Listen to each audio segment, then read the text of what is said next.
Another day had just begun, and the garden was coming to life. Down at the bottom of the garden, near the shed, was an old broken sundial nobody wanted. On the sundial was a pill bug with an unusual thought. I wonder if that green spiky thing is going to land on me. Obviously not. Mind you, there's no point in taking chances. It might go back up and have another go. Did somebody knock? I say, you haven't noticed anybody knocking, have you? I was just sorting out a few things down there when I heard this knock. Well, more of a thump, really. Thought I might be wanted. Oh, not much of a talker, eh? If you don't mind me saying so, you're very green and spotty, especially just there. Oh, I've been attacked. Oh, help, pain. Oh. Did I hear cries of pain? Oh, yes you did. From me. I have been viciously attacked. I'm near the end. On my last legs. You don't have any legs. But if I had, I'd be on my last ones. Who did all this attacking anyway? That did.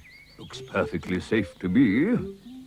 Bit green and spotty, but otherwise perfectly safe. You should try touching it. Oh, nasty creature. This is awful. Shouldn't be allowed. Gracious, what's wrong? You are making a lot of noise, Mr. Harrison. So would you, Ladybird, if you were in as much pain as me. We're both victims. Victims? Of what? This brute of a thing here. Great green spotty creature. It looks quite nice to me. Why is it you always see the pleasant side of everything, Ladybird? Well, it does look nice. See? It's trying to smile. Smile nonsense. There's something in there trying to get out. Well, it looks like a smile to me, and I think that's wonderful. It doesn't cost anything to smile, you know. Mr. Harrison, look. It's smiling some more. It's not smiling. There's something in there trying to get out. Look, you can see. It's all brown and shiny. That could be something it's eaten. What do you mean? Well, it's big and spotty and spiky and not very nice. So it could go round eating things. Brown and shiny things. What sort of brown and shiny things? Suppose it'll eat anything that's brown and shiny. The stripes on my shell are brown and shiny. Then I suppose it would eat you and your shell. Oh, I'm sure it wouldn't eat Mr. Harrison. It doesn't look the type. Type? Nothing. That's a snail eater if ever I saw one. I need to get rid of that green spotty creature before it gets rid of me. And then it attacked me, Lambeth. My very person. Which is something, I must admit, I'm not too keen to have attacked.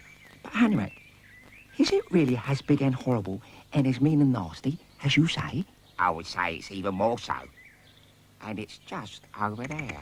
Yeah. Yes, I see what you mean. It really is quite the nastiest looking thing I've seen in a long time.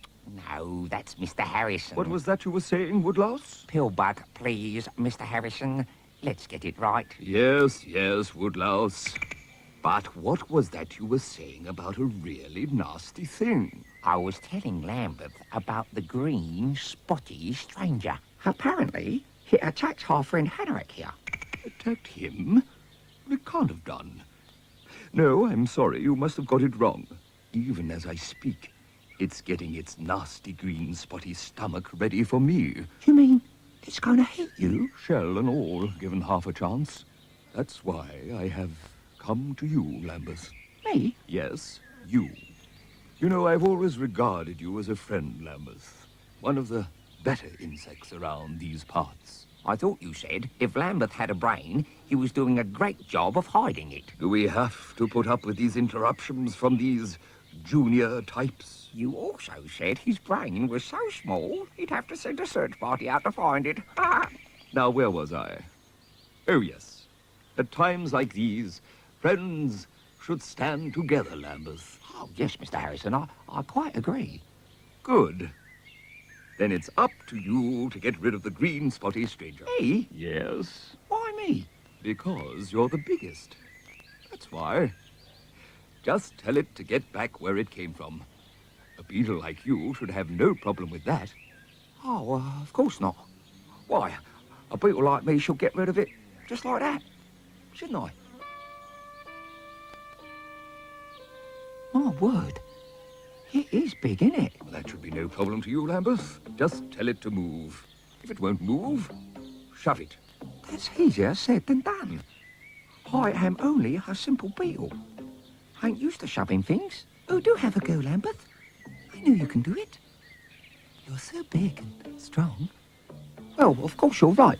I shall have a go.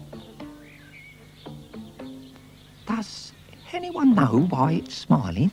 Well, wouldn't you be smiling if you'd just eaten? Especially something that size and that brown and beautifully shiny. I don't know. Brown isn't really my favourite eating colour. I prefer a nice red or green. When I says green, I don't mean spotted green, of course. Oh, come on, Lambeth, don't be so soft. Get to grips with it before it gets to grips with you. Oh, ouch. Oh, dear. Now, come on, spotty thing. Be sensible. You can't go round scaring friends of mine, even trying to hit them. Get here. Get back up, will you? Come from. Hey. Oh, well done, Lambeth. You've won. No, not so fast. There are two of them now, you know. But the brown thing has escaped, Mr. Harrison. Look. But it's not doing anything. Well, if it comes to it, nothing is doing anything. Especially Lambeth. No, please. Don't worry about me. I am a goner. Just try to remember me kindly when I'm gone. Where's he going? For his tea, I suppose. It is getting on. Noise. Why is it the world is made up of so much noise? What's going on? Oh, hello, old and ancient. So good to see you looking so well. Supercilious snail. What's wrong with the beetle? Ah, what a marvelous creature. He has, dear ancient, just defeated this green spotty thing in the most tremendous fight. And fortunately, he was able to save the marvelous brown shiny thing it had eaten. Eaten?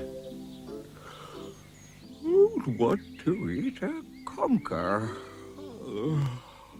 What was that, ancient? I think he said a conqueror. Oh, of course. Lambeth, the Conqueror. How very apt. How very wise. There you are, you see, Lambeth. I always knew you were the bravest of them all. Well, I must admit, I don't feel very brave. Well, not to worry, Lambeth. We can cure that with a good jammy tea. Come on, everyone. Not coming, Mr. Harrison. Not for a moment, suppose. Just thought I'd exchange a few words with my friend here. Very sensible, if I may say so, staying in your shell. Yes, very pleasant in here. Could have been tricky, you know. Lambeth's all well and good, but where would we be without brains thinking things through? Don't you agree? And so, with Mr. Harrison deep in conversation with his newfound friend, another day came to an end, and the rest of the creepy Crawlies settled down to watch the sun go down beyond the old broken sundial nobody wanted.